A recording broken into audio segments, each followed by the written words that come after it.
Bienvenue dans ce nouveau décryptage. Aujourd'hui, on s'attaque à un vrai monument, la fonction publique territoriale. Pendant très longtemps, on l'a vu comme une forteresse inébranlable, le socle même de notre action locale. Mais on ne va pas se mentir, cette belle architecture historique est en train de se fissurer de partout. Entre les budgets qui coincent et une perte d'attractivité évidente, les mutations sont tellement profondes qu'on se devait de regarder ce qui se passe vraiment à l'intérieur de la machine. Du coup, une question un peu provocatrice mais absolument cruciale commence à tourner en boucle dans les couloirs. Le statut des fonctionnaires est-il mort? C'est littéralement la question qui hante les départements des ressources humaines et les syndicats en ce moment.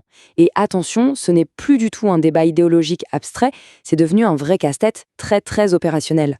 Pour bien décortiquer tout ça de manière claire, on va procéder en 5 étapes.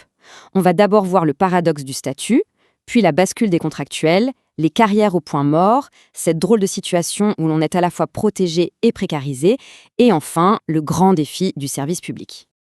Allez, on commence tout de suite avec notre premier point, le paradoxe du statut. Historiquement, le contrat de base était hyper clair. On vous offre la sécurité de l'emploi et en échange, vous vous engagez à fond pour l'intérêt général. Et sur le papier, tout va bien, hein. La fameuse loi Le Pors de 1983 est toujours là pour garantir le recrutement par concours et l'égalité d'accès. Sauf que, sur le terrain, c'est une toute autre histoire. Depuis la loi de transformation de 2019, les collectivités recrutent massivement en dehors de ce cadre historique. L'exception est tout simplement devenue la norme au quotidien. C'est le grand écart entre la théorie et la pratique. Ce qui nous amène logiquement à notre deuxième point, la grande bascule des contractuels.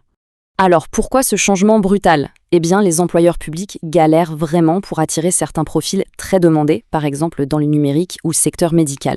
Leur solution pragmatique a été d'embaucher des contractuels. Mais voilà, ça crée une situation un peu folle qu'on appelle la concurrence inversée. Imaginez un peu, le titulaire classique a une progression super rigide avec un salaire fixé d'avance. À côté de lui, le contractuel, peut négocier sa rémunération, évoluer hyper vite. Résultat des courses, pour la même mission, le système finit par offrir de bien meilleures conditions à ceux qui sont recrutés en dehors du statut. Cherchez les rangs.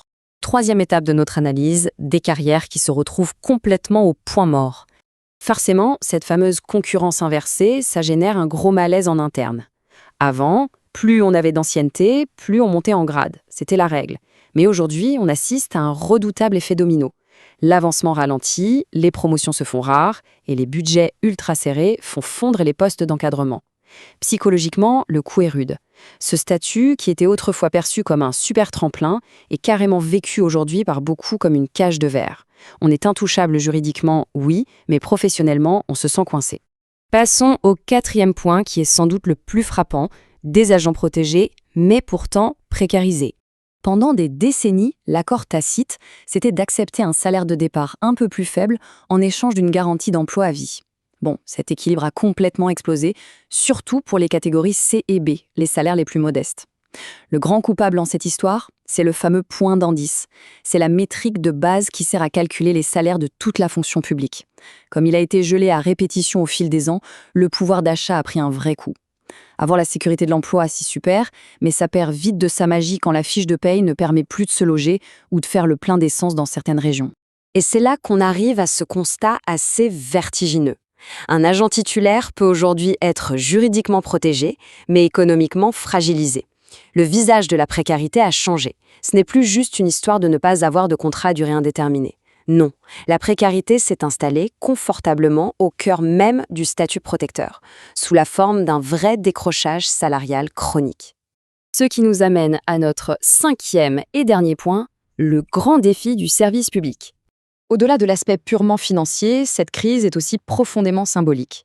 On a tous entendu ce fameux fonctionnaire bashing, cette petite musique médiatique qui banalise l'idée que les agents publics sont avant tout un coût ou une rigidité pour l'État. Mais la réalité nous a tous rattrapés, et plutôt violemment. Pandémie mondiale, catastrophe climatique à répétition. Dans ces moments de crise absolue, qui tenait la barre ? Les agents publics. Ils ont prouvé qu'ils étaient le dernier rempart, absolument indispensable pour faire tourner le pays. On a donc un paradoxe incroyable. La société n'a jamais eu autant besoin d'eux, mais en même temps, leur manque de reconnaissance n'a jamais été aussi flagrant. Alors, comment on évite le crash ? L'idée, ce n'est pas juste de sauver un vieux texte de loi par nostalgie, c'est d'en sauver le sens. Et ça demande des actions très concrètes. Il faut absolument redynamiser les parcours pour qu'ils donnent envie, aligner enfin les fiches de paie sur le véritable investissement des agents sur le terrain et trouver un équilibre intelligent entre une gestion plus souple et le maintien de carrières motivantes. Bref, il faut remettre la fierté et la défense de l'intérêt général au centre du jeu. Et tout ça nous laisse face à un vrai choix de société. Bien au-delà de la simple tambouille administrative, quel modèle de service public voulons-nous vraiment pour les prochaines décennies? Parce que si on laisse couler, le statut va juste devenir une coquille vide. Est-ce qu'on veut glisser vers une fonction publique ubérisée, livrée au marché, ou est-ce qu'on sera capable de réinventer un modèle moderne qui garde ces garanties collectives si vitales à notre cohésion? C'est la grande question, et l'État comme les collectivités locales vont devoir y répondre très rapidement.